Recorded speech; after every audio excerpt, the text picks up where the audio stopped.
place, cher Michel. Comment allez-vous faire? On pourra peut-être se croiser un petit peu, non, ce sera l'occasion.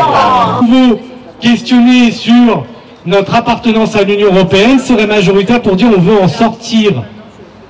Et comme cette opinion, elle existe en France, que vous le vouliez ou non, et qu'il y a des porte-paroles, des émissaires politiques qui en parlent, mais qu'on ne les entend pas dans les médias publics, il y a de quoi s'interroger sur le fait que vous avez un parti pris, alors que vous êtes censé être neutre, non seulement parce que vous devez respecter la charte de Munich, c'est-à-dire votre charte sur les critères éthiques et déontologiques propres à votre métier, mais plus encore parce que vous êtes un média payé avec les impôts des Français.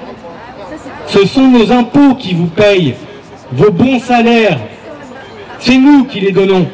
Et on se fait cracher à la gueule chaque fois qu'on n'est pas d'accord avec vos partis pris, que ce soit sur le recul de nos libertés fondamentales à l'époque du joyeux petit Covid, qui a fait tant de morts que la démographie française a augmenté d'année en année, y compris durant les années où il était là. Hein, on n'est pas d'accord là-dessus, parce qu'on considérait que c'était plutôt un jeu de dupes qui visait à verser des milliards à des laboratoires et des actionnaires. Mais ça vous a pas intéressé. Les conflits d'intérêts d'Ursula von der Leyen, vous en foutiez. L'affaire Alstom, est-ce que vous en avez fait un grand débat? Non, ça vous intéresse pas. Pourtant, on pourrait dire que dans ce cadre-là, Macron est un traître qui ne devait pas être élu. Et les gens qui nous représentent, nous, puisque ce qu'on a politiquement pour nous représenter, c'est des Asselineau, des Philippot, des Cheminat, des Kousmanovic, des gens comme ça qui parlent de souveraineté nationale. Quel est leur temps d'audience permis sur les médias publics? Quel est leur temps d'audience par rapport à ce qu'ils dégagent sur les réseaux sociaux, contrairement aux politiciens véreux pour lesquels vous faites tant de promotion?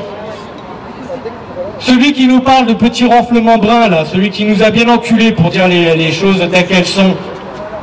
Vous savez, Bruno Le Maire, là, qui est parti en Suisse, lui, il a quelle visibilité sur les réseaux sociaux? Combien de gens le suivent, ce plouc? Quand on va sur Twitter et qu'on va sur les pages des politiciens que vous chérissez tant, et qu'on va regarder le fil des commentaires, qu'est-ce qu'on voit? 99% des commentaires sur leur contribution, ce sont des gueux qui sont en train de les critiquer, de leur dire foutez le camp, dégagez, on veut plus de vous. Et ces commentaires-là, on ne les voit pas transpirer dans nos médias, particulièrement publics. Donc vous faites la promotion de gens qui sont particulièrement haïs du peuple, qui sur leur espace alternatif, les réseaux sociaux, n'ont pas beaucoup de visibilité, n'intéressent personne, sauf pour être critiqués vertement par la population. Et par contre, tous ceux qui intéressent la population sur les réseaux sociaux n'ont pas d'espace médiatique. Ils n'auront droit à aucune existence. Et vous comprenez pas pourquoi les gueux sont en colère contre les journalistes. Vous chialez parce que à l'époque des Gilets jaunes, il y a quelques-uns parmi vous qui ont été molestés, agressés, ce qu'on dénonce. On n'est pas d'accord avec ça. Mais quelque part, il faudrait un petit peu ouvrir la parole, accepter que dans votre espace éditorial, vous soyez réellement neutre parce que c'est un devoir éthique, déontologique et de service public que de garantir la diversité d'expression. Moi, face à vos propagandistes qui veulent nous emmener à la guerre contre la Russie, face à des ministres scélérats, des traîtres, qui veulent absolument nous laisser enfermer dans l'Union européenne, je veux entendre des gens qui ne sont pas d'accord avec eux, qui sont radicalement opposés à eux. Et je ne vous parle pas d'opposition fantoche comme LFI et le RN, c'est des bouffons ces gens-là. Entre la LFI, qui vient de découvrir la procédure de destitution, des années après que les Gilets jaunes les réclamaient par milliers dans la rue. Je vous rappelle il y avait 70% des Français qui soutenaient les Gilets jaunes. Ils la découvrent, cette procédure de destitution, l'article 68 de la Constitution. Et au final, ils la mettent en vigueur pour des conneries politicardes et même pas pour des raisons de droit. Puisque du point de vue constitutionnel et du droit pénal, leur invocation de l'article 68 ne correspond pas aux normes. Et derrière, nous avons le RN, fantoche, qui dit non mais nous on va pas la voter, cette procédure de destitution, on va manger à la gamelle, on va même pas rajouter des raisons valables, comme le fait de livrer des armes et des munitions à une puissance étrangère, article 411.3 du Code pénal. Hein, on n'a aucun traité de coopération bilatérale et militaire avec l'Ukraine. Il n'y a rien qui a été ratifié. Je vous rappelle que ce qui a été voté au Parlement, c'est une déclaration du Premier ministre de l'époque. C'est pas du tout la ratification du traité. Nous ne sommes absolument tenus par aucun traité avec l'Ukraine. Et donc quand on livre des armes et des munitions à ces dingues, ces fanatiques que vous promouvez, eh ben ça relève des intelligences avec une puissance étrangère. C'est l'article 411.3 du Code pénal et ça vaut 30 ans de prison. Les gens qui nous dirigent devraient être en prison. Et qui vous recevez pour pouvoir l'expliquer, pour avoir un équilibre des voix, des expressions sur votre antenne? Personne. Toujours la même propagande. Toujours les mêmes politiciens bourgeois vendus. Toujours les mêmes gens qui sont pétris de conflits d'intérêts, qui sont dans l'entre-soi. Oudéa Castéra, là, je ne sais plus comment elle s'appelle, cette cruche là qu'on a eu comme ministre. Amélie Oudéa. Elle n'est pas liée à un certain nombre de journalistes. Elle n'est pas liée à une petite oligarchie, les Duhamel. C'est quoi ces espèces de consanguinité que l'on retrouve partout entre des journalistes et des politicards qui sont au mieux mariés, enfants, fils d'eux, etc. Et qui font que c'est toujours les mêmes qu'on entend, la même tonalité. La souveraineté nationale est réputée une et indivisible, imprescriptible et inaliénable. C'est ça son fondement. Quand on la cède à l'Union européenne, qu'on dépaisse le peuple français de son droit de légiférer pour lui-même, que ce soit en matière monétaire, commerciale, économique, budgétaire, diplomatique, de défense, vous dépossédez le peuple de la démocratie. Nous ne sommes plus un peuple souverain. Ah, il est bien beau de se référer très souvent au général de Gaulle pour nous dire à quel point il était... Regardez, Macron, maintenant, c'est le digne héritier du général de Gaulle. Mais vous foutez la gueule du monde ou quoi? Vous croyez que les Français sont aussi cons que ça? Vous croyez qu'on n'a pas un peu d'éducation politique et juridique? Ah, c'est bien beau de nous appeler les complotistes, l'extrême droite et tout un tas de noms d'oiseaux. Et pourquoi vous le faites? Pour nous discréditer, parce que vous savez très bien que s'il n'y a pas ce torrent de boue, cette propagande éhontée, constante, visant à salir les messagers de la liberté, visant à salir les gens qui défendent le peuple français, ses intérêts nationaux, sa souveraineté, bien en fait ça ne marche pas. Vous êtes obligé d'avoir cette propagande parce que vous savez pertinemment que le peuple français ne pense pas comme vous.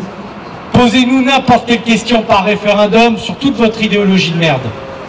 Posez-nous la question sur ce qu'on doit faire sur l'immigration, sur l'Union européenne, sur notre relation avec la Russie, notre relation avec les États-Unis. Toutes les questions que vous nous poserez, on va voter contre ce que vous pensez et on sera majoritaire. Et vous le savez pertinemment. Quand bien même vous faites œuvre de propagande, ça ne marche pas. Et d'ailleurs, si ça marchait, vous n'auriez pas besoin de faire de la propagande. La propagande, on en a besoin uniquement lorsque on veut faire passer un message et modeler le cerveau des gens. Et ça ne marche toujours pas. Des années après le traité de Lisbonne, les Français sont toujours conscients de ce que c'est que la souveraineté nationale. Vous êtes des traîtres en collaborant avec ces fous furieux. Vous êtes des traîtres en nous vendant la guerre. Je vous rappelle que la propagande de guerre est interdite par traité. On a signé un traité à l'ONU, on l'a ratifié celui-là. Et l'article 20 de ce traité prohibe la propagande de guerre. Vous devriez aller en prison pour ce que vous faites. Vraiment, vous devriez aller en prison. Je pense que la majorité des journalistes que nous avons dans les masses médias, et particulièrement publics, devraient être jetés en tôle. Et je rappelle une dernière fois, pour exemple, qu'en 1989, en Roumanie, quand Ceausescu a été renversé, le point de départ, ça a été la prise de contrôle de la télévision publique nationale par la dissidence populaire de ce pays. Ils ont d'abord pris le contrôle de leur télévision publique nationale pour pouvoir faire le procès de Ceausescu. Et je vous assure que les journalistes collabos l'ont pas bien vécu à l'époque. Alors il serait temps de changer de braquet, d'inviter des gens que vous détestez idéologiquement, c'est votre problème. Nous, on n'en a rien à battre.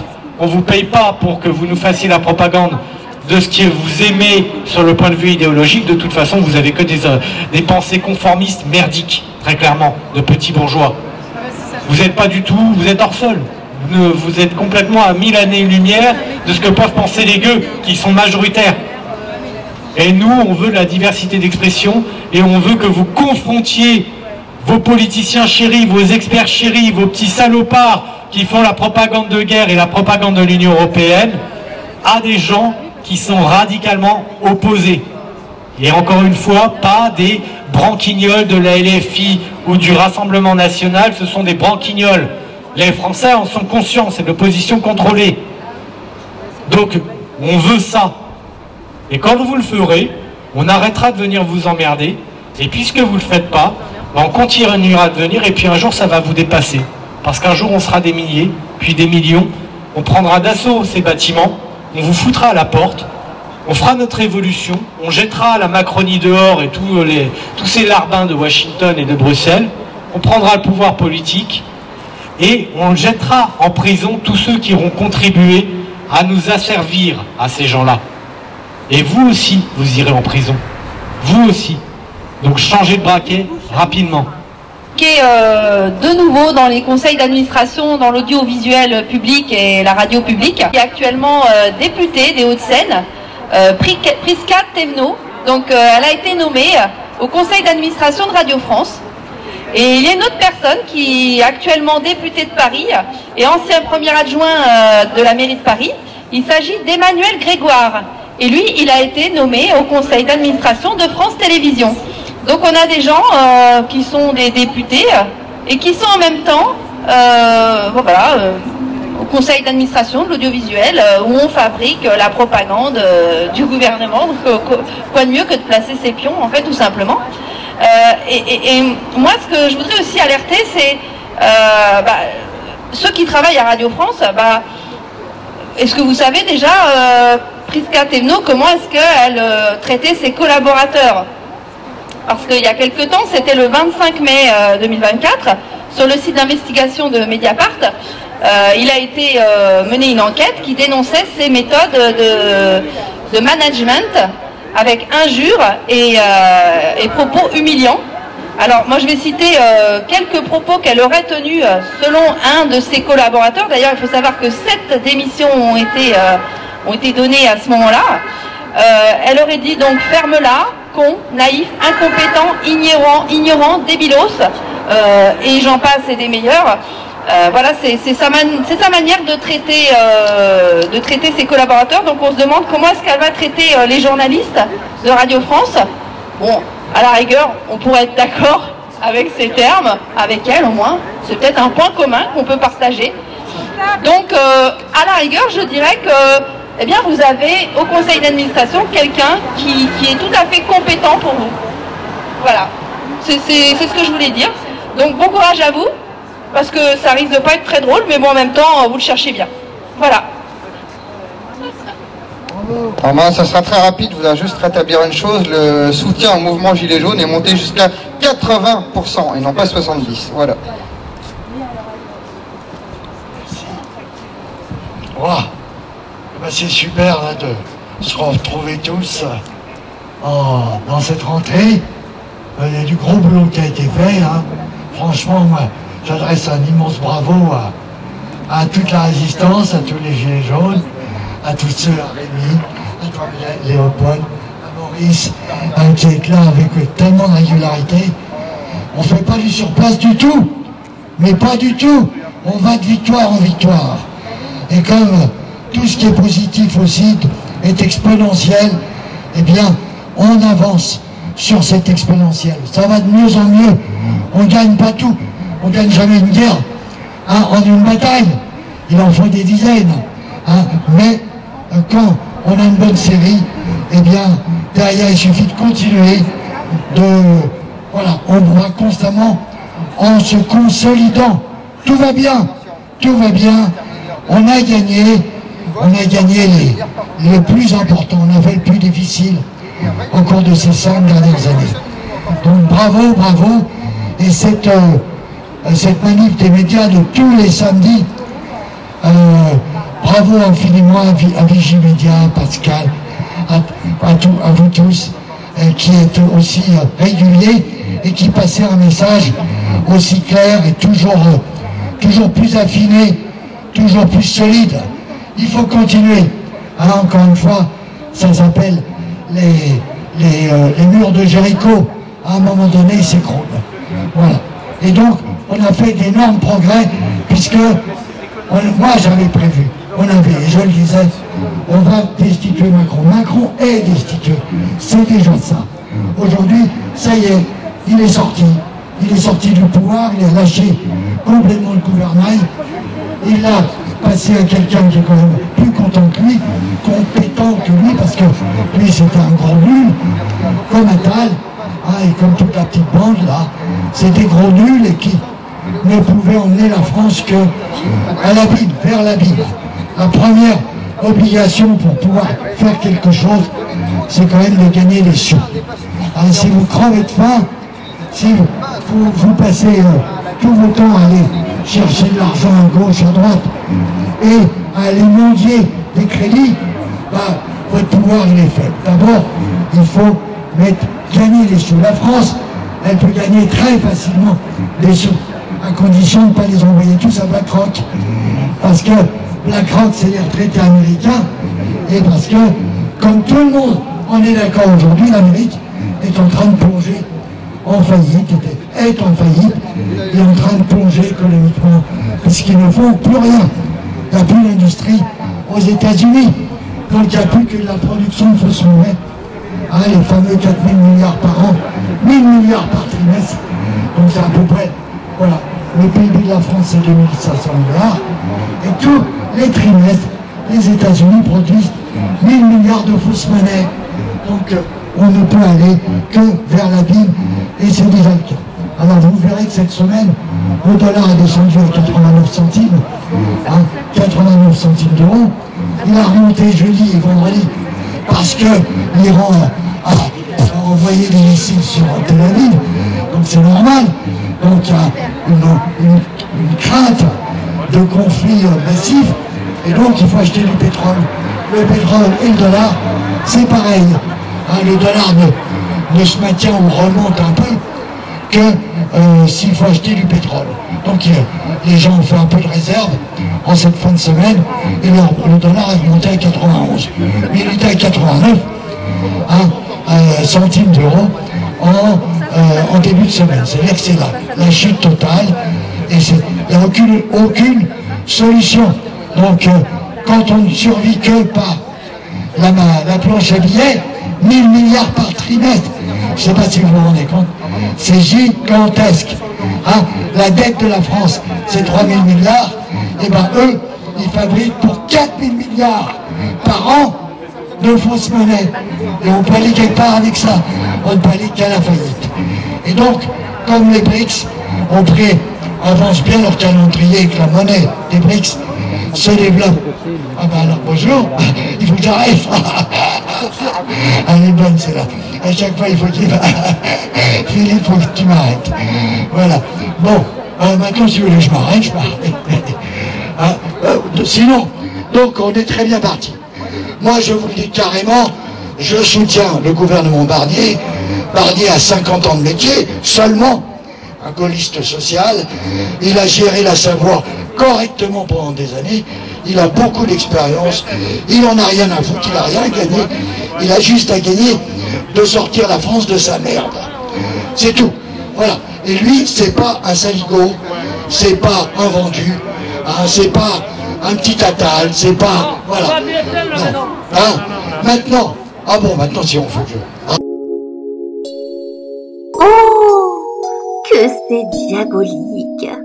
J'ai allumé la télé des médias menteurs et je suis tombée sur mes propagandistes. Et s'est ouvert un univers de soumission et de manipulation.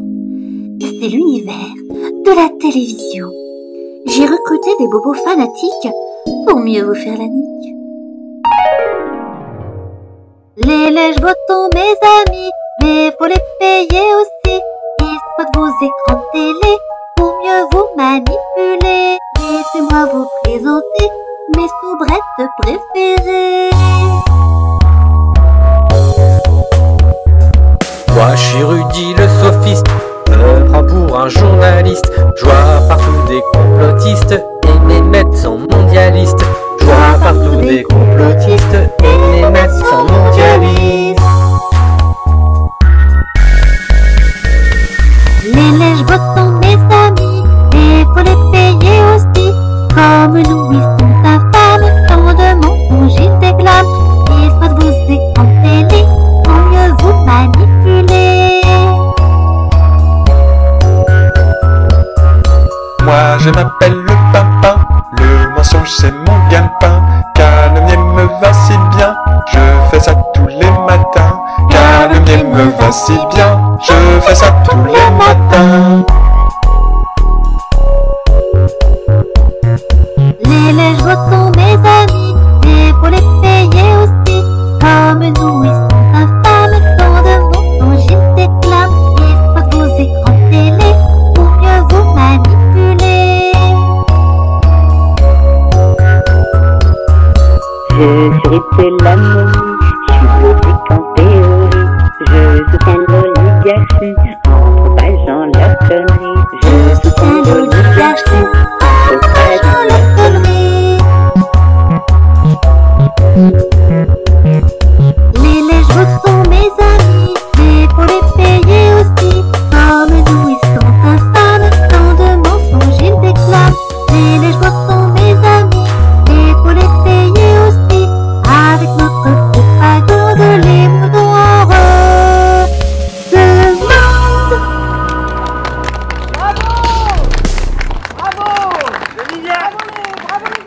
Non, mais on a fait une petite chanson pour vous. Ah bah c'est gentil. Parce qu'on voulait rendre hommage à tous nos amis.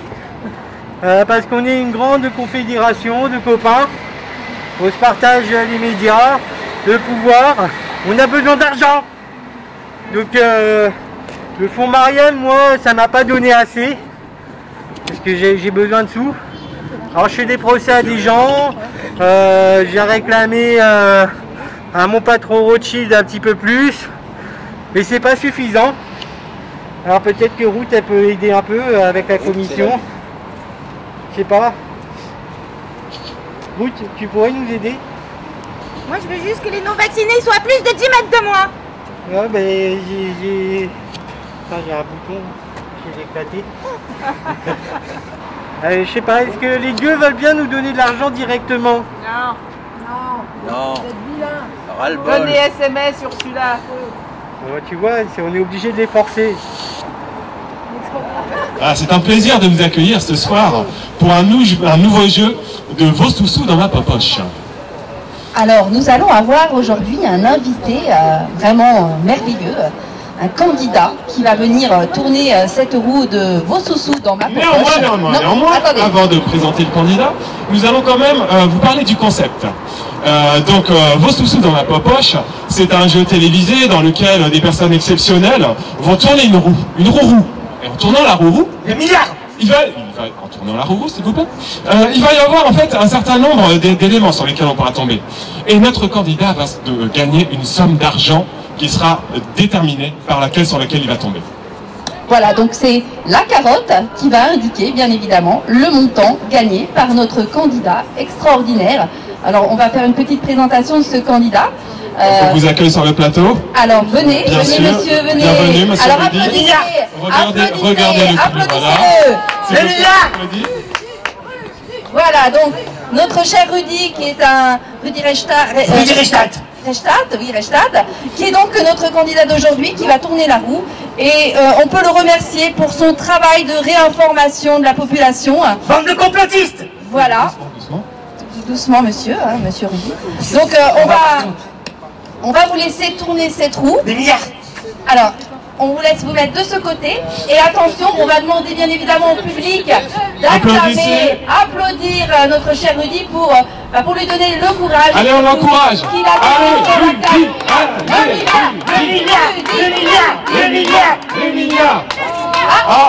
Nous sommes tombés sur une zone blanche. Alors, il faut recommencer. Ça veut dire que vous avez une nouvelle chance. C'est mon patron. Il faut recommencer, Rudy. On recommence, ça fait partie du suspense du jeu. Les milliards. Les sous dans ma poche. Alors vous êtes sur le bleu. Plan magouille.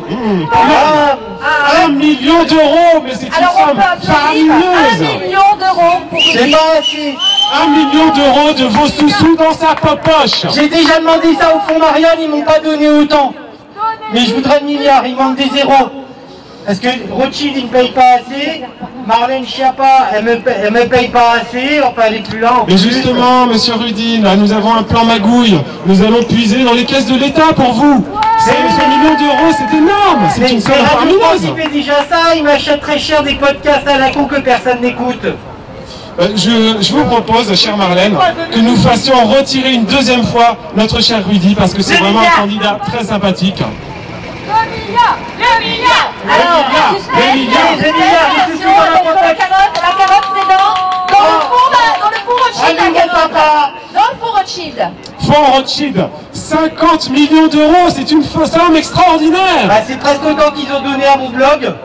Ah, parce que moi je l'ai appelé l'observatoire du complotisme, parce qu'observatoire ça fait sérieux. En effet, Rudy tient un blog qui est vraiment extrêmement important de réinformation, qui s'appelle Conspiracy Watch, qui permet de réinformer le public sur des choses vraiment importantes. Les méchants complotistes en fait sont là pour vous désinformer, et grâce à notre héros national, on est en train de rétablir la réalité. Et je vois que des complotistes autour de moi. Je veux pas faire mon paranoïaque, hein, mais il y a beaucoup de complotistes, des gens qui m'aiment pas déjà. Alors cher Rudy, qu'est-ce que vous allez faire de tous ces beaux sous-sous? D'abord me servir moi, parce que je vois pas pourquoi je les dépenserais. Mais pourquoi cette question? Je vais m'acheter mon yacht, ma villa. Oui, bien sûr, évidemment, on peut servir son intérêt personnel, mais on peut aussi avoir des intérêts qui vont un peu plus loin, justement, sur la réinformation. Quelles idées vous avez, justement, pour réinformer le peuple français, peut-être le peuple mondial? Non, mais j'ai des liens avec le Bétard. Je pense qu'on peut les financer pour faire la chasse aux complotistes. On peut les taper. Hein, si on paye bien, il y a des gens, ils tapent. S'il vous plaît, voilà. À la télévision, on évite aussi d'être un peu violent. En tout cas, on est très content de vous avoir invité et vous devez être vraiment très heureux d'avoir reçu cette somme mirobolante qui provient quand même du fonds Rothschild. Voilà, donc on répète la somme. On remercie nos partenaires. On a quand même 50 millions d'euros. 50 millions d'euros. Et je voudrais remercier Macron pour la commission sur les dérives sectaires, complotistes, etc. parce que ça m'a fait un peu de sous dans la poche. Je voudrais remercier Adèle Van Ruit de Radio France qui paye très cher des podcasts que personne n'écoute. Je voudrais remercier le fonds Rothschild de m'avoir lancé et de m'avoir payé pour faire je sais pas quoi, en fait, pas de juste dire des trucs. Oui, merci. Voilà. Je voudrais remercier le fonds Marianne. Je voudrais remercier les tas de complotistes à la con qui payent des impôts pour que je puisse continuer ce que je fais, c'est-à-dire leur cracher à la gueule. Et puis je voudrais remercier tous mes amis oligarques et israéliens de partout. Voilà. Nous, à notre tour, nous souhaiterions également remercier nos sponsors. Alors évidemment, d'abord l'État français, parce que ce sont bien vos sous-sous qui vont dans sa poche. Donc c'est le contribuable français qui le paye. Et vous êtes tous formidables. Merci vraiment de regarder cette télévision qui permet de financer ce type d'œuvre humanitaire, œuvre vraiment importante. Nous remercions également un certain nombre de milliardaires. Nous remercions Bill Gates évidemment, les Rothschild et ainsi de suite, qui sont là aussi pour porter cette belle parole. Merci beaucoup Rudy. Bravo à vous. Merci Marlène. Merci beaucoup. Merci aussi les avocats qui vont te défendre. Oui, merci aux avocats j'ai une tripotée d'avocats qui me défendent contre les deux qui sont pas contents contre moi sur Twitter. Ça me permet de toucher un petit peu plus d'argent. Donc merci beaucoup aussi à ces gens-là. C'est un très bel investissement. Et à l'EPAC, je crois que ma copine, je suis plus très sûr parce que je la vois pas souvent, elle dit que j'ai trop de boutons à la gueule, mais j'ai une copine qui représente l'EPAC en France. J'ai pas de conflit d'intérêt, faut arrêter de dire ça, vous êtes tous des complotistes. Merci Rudy, on l'applaudit bien fort. Bravo, bravo. Et bien nous nous reverrons bien évidemment pour une prochaine roue, vos sous-sous dans ma poche. Voilà, c'est une opération, non s'il vous plaît, c'est une opération régulière que nous continuerons avec d'autres personnes exceptionnelles au fur et à mesure de l'année, parce que des sous-sous, il y en a toujours pour ces gens-là. Surtout dans votre poche. Merci.